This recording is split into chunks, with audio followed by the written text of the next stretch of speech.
Hey everybody, this is A7X Fan Ben, and today I'm going to be opening a pack of Fire and Steel.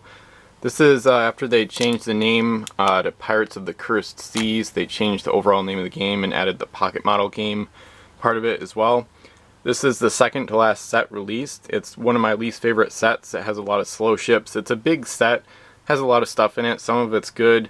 A lot of it is pretty mediocre and not really worth using a lot of times in games.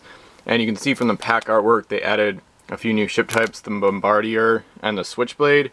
And these were referred to kind of as like Poke ships because they resemble Pokemon. And they're definitely not historical at all. And this was one of the reasons that people didn't like this set very much. And it's also arguably one of the reasons, at least, that the game declined a bit towards the end in the second half of the sets being released. But you can see the pack artwork. Yeah, like I said, this isn't one of my favorite sets, but it's not all bad. There's some good ships in here. So let's see what I get. Okay, so I got the Madness, which is a two-masted cursed schooner.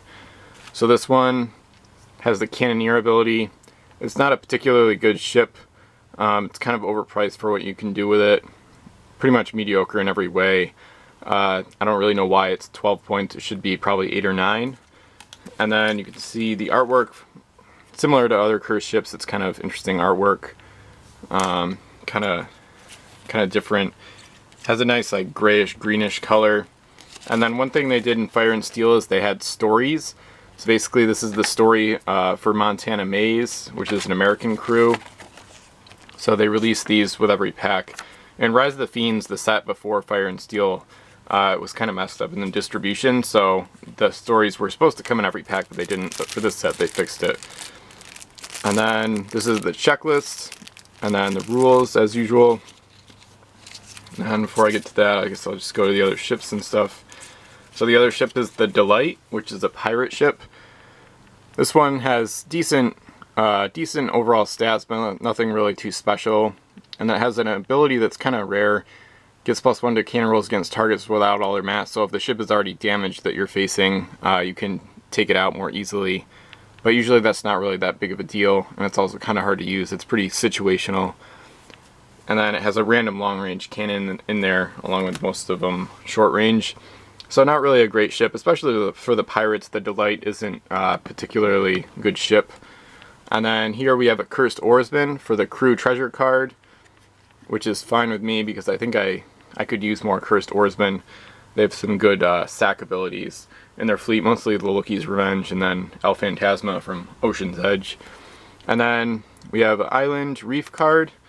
And then last one, you have a little insert here with Tabitha McWarren.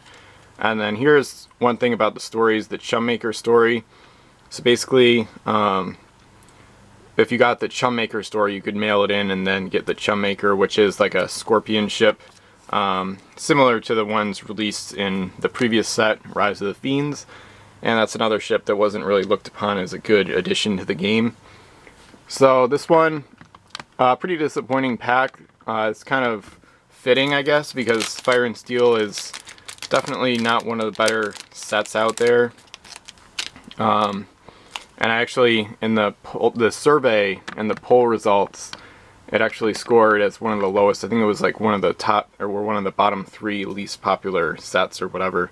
So, not surprisingly, the pack is kind of a disappointment. Not very good stuff in the pack for the most part.